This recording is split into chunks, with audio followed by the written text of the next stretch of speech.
Assalamualaikum warahmatullahi wabarakatuh. Perkenalkan, nama saya Sabila Ramadhani dengan NPM 22412037 dari jurusan akuntansi.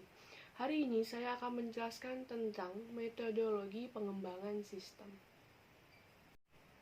Metodologi pengembangan sistem adalah pendekatan sistematis yang digunakan untuk merancang, mengembangkan, mengimplementasikan, dan mengelola sistem perangkat lunak atau sistem informasi.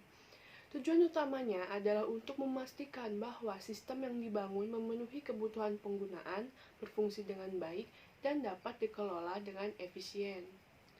Metodologi ini melibatkan sejumlah langkah dan proses yang dirancang untuk mengoptimalkan hasil pengembangan sistem. Berikut ini saya akan menjelaskan lebih jelas lagi tentang metodologi pengembangan sistem. Yang pertama, ada analisis kebutuhan. Proses ini dimulai dengan memahami kebutuhan bisnis atau pengguna akhir. Tim pengembangan harus melakukan wawancara dengan pemangku kepentingan, melakukan survei, dan menganalisis dokumen yang relevan. Hasil dari analisis ini akan digunakan untuk merumuskan spesifikasi kebutuhan sistem. Selanjutnya ada perencanaan proyek. Setelah kebutuhan sistem dipahami, perencanaan proyek dilakukan. Ini mencakup penentuan ruang lingkup proyek, alokasi sumber daya, jadwal proyek, dan manajemen risiko. Dalam tahap ini, tim pengembangan juga harus memiliki metodologi pengembangan yang sesuai seperti waterfall, agile, atau DevOps. Selanjutnya ada desain sistem.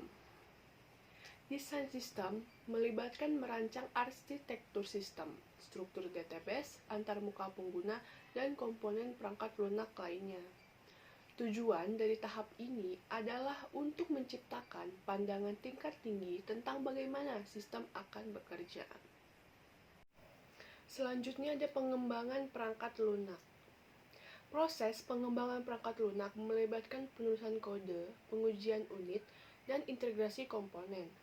Tim pengembangan harus mematuhi standar pemrograman, dan kode perlu dikelola menggunakan sistem kontrol versi. Selanjutnya ada pengujian dan validasi. Tahap ini adalah tahap kritis dalam pengembangan sistem. Ini mencakup pengujian fungsional, pengujian kinerja, pengujian keamanan, dan pengujian regresi untuk memastikan bahwa sistem berfungsi sesuai dengan spesifikasi. Bug dan masalah lainnya harus diidentifikasi dan diperbaiki.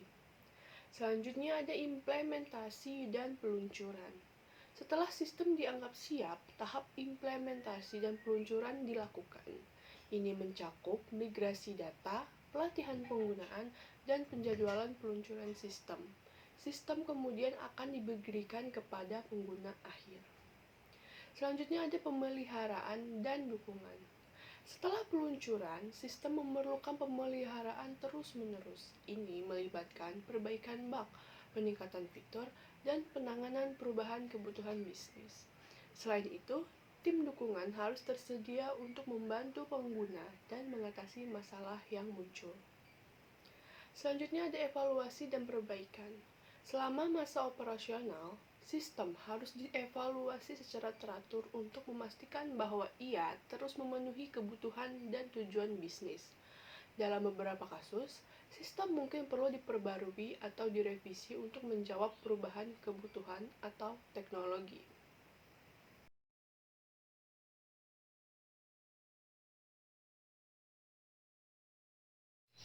Macam-macam metodologi pengembangan sistem. Yang pertama ada model waterfall. Metode pengembangan sistem yang paling tua dan paling sederhana, cocok untuk pengembangan perangkat lunak dengan spesifikasi yang tidak berubah. Model ini menyediakan pendekatan alur hidup perangkat lunak secara sekuensial dan atau terurut dimulai dari analisa, desain, pengodaan, pengujian, dan tahap pendukung. Yang kedua ada model prototyping. Prototyping adalah proses iteratif dalam pengembangan sistem di mana requirement diubah ke dalam sistem yang bekerja, yang secara terus-menerus diperbaiki melalui kerja sama antar user dan analisis. Prototype juga dibantu melalui beberapa tool pengembangan untuk menyederhanakan proses. Yang ketiga ada model RAD atau Rapid Application Development. RAD adalah penggabungan beberapa metode atau teknik terstruktur. RAD menggunakan metode prototyping dan teknik terstruktur lainnya untuk menentukan kebutuhan user dan perancangan sistem informasi. Selain itu, RAD menekankan siklus pengembangan dalam waktu yang singkat, 60-90 hari, dengan pendekatan konstruksi berbasis komponen. Dan yang terakhir ada model spiral. Model spiral pada awalnya diusulkan oleh Bohm adalah model proses perangkat lunak evolusioner yang merangkai sifat iteratif dari prototipe dengan cara kontrol dan aspek sistematis model sequential linear. Kecanggihan model iteratif ditandai dengan tingkah laku yang memungkinkan mengembangkan versi perangkat lunak yang lebih lengkap secara bertahap. Metodologi pengembangan sistem dapat berbeda-beda tergantung pada proyek dan lingkungan kerjanya. Beberapa metodologi seperti model waterfall mengikuti pendekatan linear, sementara yang lain seperti Agile berfokus pada iterasi dan kolaborasi tim.